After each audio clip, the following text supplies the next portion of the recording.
Episode 5। एक पत्थरबंद truck जो रेतीली बंजर भूमि को पार करता है, एक दर्जन से अधिक सामान वाहनों का नेतृत्व करता है। एडम पिछली सीट पर बैठे कर उभी हुई दृष्टि से डेड लैंड्स को देख रहा था। जब भी वह कहानियों में या किसी से डेडलैंड्स के बारे में सुनता था तो उसके रोंगटे खड़े हो जाते थे, लेकिन अब यहाँ तो बिल्कुल भी ऐसा महसूस नहीं होता था। किसी कारण से डेडलैंड्स एक खतरनाक जगह होने के बावजूद यहाँ तक कि फैंडम के लिए भी वह शांत, अत्यधिक शांतिपूर्ण और यहाँ तक कि आरामदायक महसूस करने लगा। कितना अजीब एहसास है। कल एक राक्षस का सामना करना मेरे लिए सबसे बुरा सपना था। आज सबसे बुरा और सबसे अच्छा एक ही समय में हुआ है। अब मैं उन्हें पैक जानवरों के रूप में देखता हूँ। एडम ने दूर से राक्षसों के समूह को देखते हुए मन ही मन बुदबुदाया। वे इलेक्ट्रिक ईल के शरीर को फाड़ रहे थे। लिसा और उसके दस्ते द्वारा दांत या तराजू जैसी सबसे मूल्यवान चीज़ें तिजोरियों में डालने के बाद उसमें क्या बचा था? एडम अहंकारी नहीं था, वह बस अपने प्रति ईमानदार था। वह नहीं जानता था कि वह इन राक्षसों को संभाल सकता है या नहीं, लेकिन उसे पूरा यकीन था कि सिल्वर वीवर बिल्कुल दूसरे स्तर पर था। अरे इतना सख्त चेहरा बनाना बंद करो, चलो मेरे साथ ड्रिंक करो। लिसा ने एडम की ओर मजबूत पेय की एक बोतल बढ़ाते हुए कहा। उसके गाल पहले से ही लाल थे। नहीं, यह संभव नहीं है। मैं 17 साल का हूँ, तुम्हें पता है? एडम ने अपना हाथ लहराया। लिसा ने भौहें उठाई। तो क्या?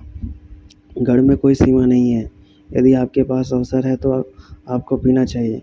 कुछ और बार प्रयास करने के बाद लिसा ने हार मान ली और सोडा की एक कैन एडम की ओर फेंक दी। खैर, यह दूसरी बात है। एडम ने पेय का स्वाद लेते हुए सोडा कैन खोला।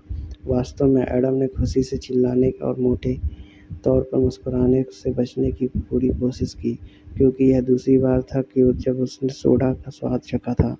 स्वाद उत्कृष्ट मीठा और कार्बोनेटेड था।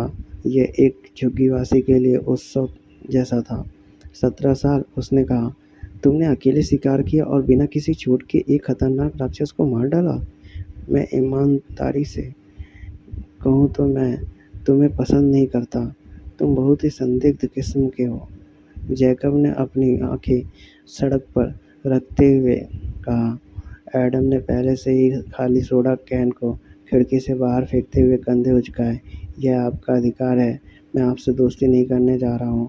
मैं केवल आपके लौटने तक आपसे जुड़ा हूँ। उसके बाद हम एक दूसरे को फिर कभी नहीं देख पाएंगे। एडम ने शांति से कहा।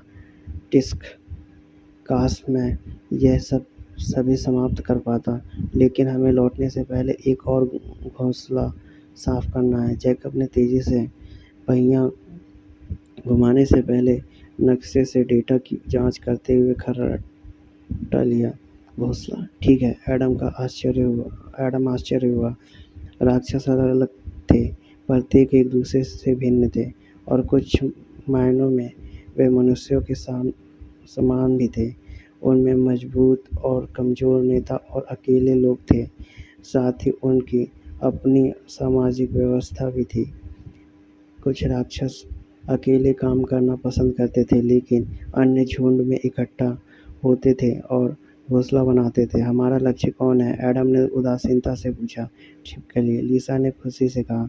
शराब ने स्पष्ट रूप से उस पर अपना असर छोड़ दिया था, हालांकि उससे कुछ भी अधिक प्राप्त करना कठिन था। जैकब ने को भी इसका एहसास हुआ, इसलिए उसने एडम को एक टैबलेट दिया जहां उनके शिकार की 3D छवि खुली थी। मोटे सिर वाली रेगिस्तान छिपकली, सफ़ेद किताब और सफ़ेद खतरा स्तर विशेषताएं। अत्यंत कठोर माथा जिसे सबसे तेज तलवार से भी छेदा जाना असंभव है। सुरक्षात्मक तराजू विस्फोट या कुचलने वाले हमलों की अधिकांश ऊर्जा को अवशोषित करते हैं। आग के प्रति अच्छा प्रतिरोध। धीमा, अनाड़ी और कम बुद्धि वाला पैक लीडर पर दृढ़ता से भरोसा करता है। एडम को थोड़ा आश्चर्य हुआ क्योंकि यह जानकारी केवल एक विशेष डेटाबेस ओपनआई पर उपलब्ध थी, जिस तक केवल उच्च रैंकिंग वाले निवासियों और निश्चित रूप से फैंटम की पहुंच थी। यह केवल पहला पृष्ठ था, बाकी पृष्ठों में राक्षसों का वर्णन, लूट और यहाँ तक कि अनुमानित निवास स्थान भी थे। इन राक्षसों के बारे में जानने के लिए सब कुछ था और इससे भी अधिक।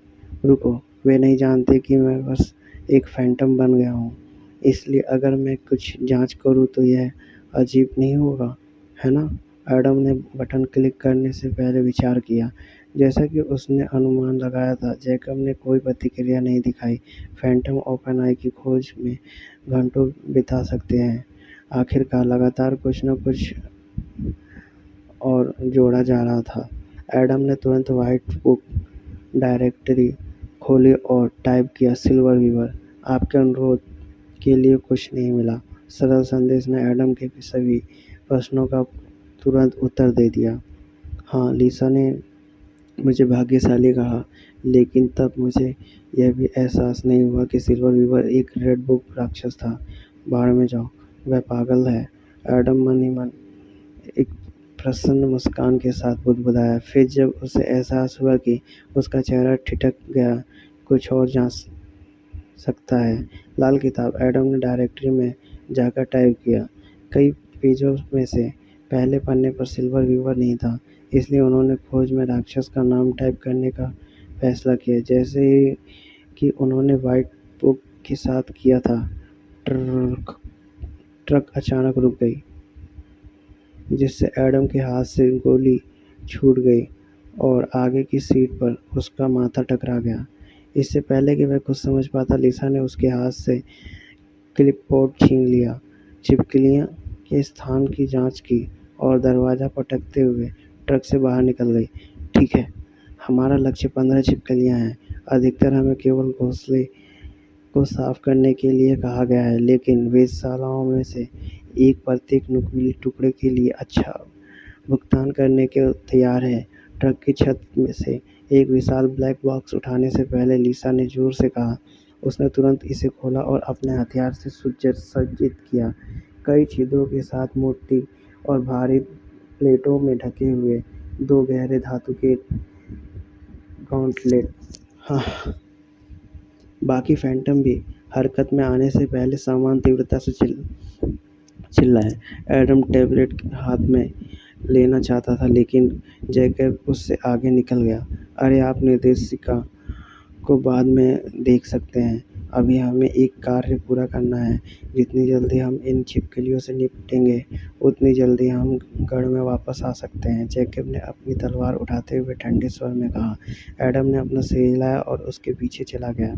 चारों ओर देखने पर एडम ने देखा कि केवल एक तिहाई आदमी छिपकलियों से लड़ने गए थे, बाकी ट्रकों के पास रुके थे और ट्रकों की रक्षा कर रहे थे। वे तनावग्रस्त दिख रहे थे और उनके हाथों में बंदूक थी, कुछ राइफलें, कुछ बंदूकें और कुछ पिस्तौल।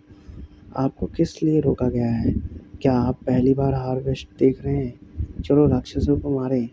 जब तक वे उन्हें काट रहे हैं, तब तक आराम करें और घर चले जाएं। समय बर्बाद करना बंद करें। जैकब ने लड़ाई से भागते हुए अपना हाथ लहराया। एडम ने भौहें उठाई। तो फिर वे प्रेत नहीं है। खैर, यह समझ में आता है कि किसी को तो गंदा काम करना ही होगा। एडम ने एक पल के लिए सोचा। हुश! उसी क्षण छिपकली, जो इस समय पास की रेत में के नीचे छिपी हुई थी, चुपचाप उसके पास आ गई। छिपकली की लंबी पूंछ घोड़े की तरह एडम की ओर बढ़ी। तेज नोक आसानी से उसके सिर को छेद कर सकती थी और उसके ब्रेन को खोल सकती थी। एडम को राक्षस का ध्यान नहीं आया, या यूं कहें कि बहुत देर हो चुकी थी, इसलिए उसके पास हमले पर प्रतिक्रिया करने का समय नहीं था। फिर एडम की आंखें चमक उठी, क्योंकि उसके शरीर में बिजली के झटके दौड़ गए और उसका सिर जोर से झटका खाने लगा। पूंछ उसकी गर्दन के ठीक बगल में घुस गई, जिससे हल्का सा कट लग गया और खून की धारें बहने लगी। एडम ने पीछे मुड़कर अपनी तिरस्कारपूर्वक दृष्टि से छिपकली को नष्ट कर दिया। दिल की धड़कन में सफ़ेद धागे उसकी बाँह के चारों ओर लिपटे हुए थे और उसने छिपकली पर छलांग लगाई और उसके शरीर के पीछे एक लंबी सुई घोंप दी, जो एक मजबूत माथे द्वारा संरक्षित नहीं थी। सुई और बाईं ओर घुमाते हुए एडम ने राक्षस की गर्दन काट दी, जिससे मांस का एक बड़ा टुकड़ा कट गया। भाड़ में जाओ, वह खतरनाक था। एडम ने गर्दन को छूते हुए और रिवॉल्व को बुलाते हुए बुदबुदाया। मोटे सिर वाली रेगिस्तान छिपकली का चिन्ह तिजोरी में रखा गया है। फिर एडम ने युद्ध के मैदान में की ओर देखा। छिपकलियाँ मजबूत प्रतिद्वंदी नहीं थी, इसलिए धीरे धीरे फैंटम जीत रहे थे। लिसा विशेष रूप से प्रभावित थी। वह बस अपनी मुट्ठियों से छिपकलियों को टुकड़े में बदल दे रही थी। हम निर्देशिका में कहा गया है कि वे अपने नेता पर बहुत अधिक भरोसा करते हैं, लेकिन उस मामले में वह कहाँ है? उनके नेता कहाँ हैं? घबराना, घबराना, घबराना। जमीन हिल गई। टीलों के ऊपर से रेत लहरों के रूप में गिरने लगी और इससे पहले कि कोई इसका एहसास कर पाता, एक विशाल सिर उभर आया। विशाल जबड़े ने विश्वबक्षी की तरह कई ट्रकों और दर्जनों लोगों के साथ साथ टनों रेत को भी निगल ली। कटाई करने वाले अपना बचाव करने में असमर्थ थे, इसलिए जब जबड़ा ढह गया तो उनके ताजे खून की धाराएं बाहर की ओर बहने लगी, जिससे रेगिस्तान की सतह खून खून हो गई, जैसे मानो खून की नदियाँ